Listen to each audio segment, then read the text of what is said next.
famous Christopher Columbus was inspired to sail around the world after a butterfly landed on his apple. Watching it crawl over the apple reminded him of ships as they sailed out of view.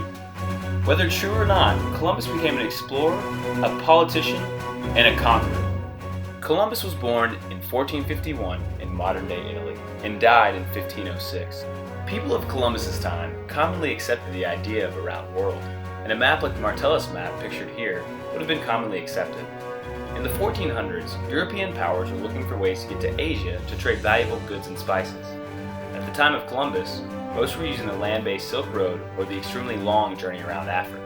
Columbus whipped up a few calculations and estimated the distance between Europe and Asia to be 2,500 miles. To put that in perspective, that's only the distance from New York to Los Angeles.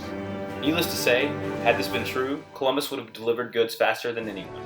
It took Columbus a few years and plenty of meetings with different European rulers, but he was finally able to convince King Ferdinand and Queen Isabella of Castile, or modern-day Spain, to invest in his voyage.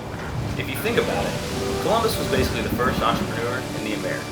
On August 3, 1492, Columbus's voyage kicked off in modern-day Spain. For 5 weeks, Columbus sailed the uncharted waters of the Atlantic until finally reaching the Americas. Columbus's calculations were wrong, and he never reached Asia, but he was able to get to the modern-day Bahamas. He ultimately took 4 voyages, and even his first voyage invoked a number of stops, first being the Canary Islands, where his ship restocked, and then eventually San Salvador, the first island he spotted.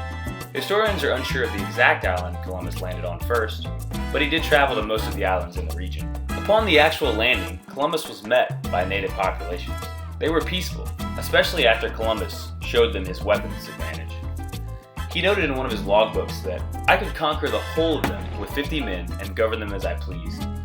Records suggest that Columbus took personal items, like gold earrings from them, and also brought back new plants and animals to take to Spain. He even captured 6 Indians and brought them back with him. Following his first voyage to the New World, Columbus was appointed governor of the new territories. But only 8 years later, Columbus was arrested and reprimanded, accused of tyranny against the native populations.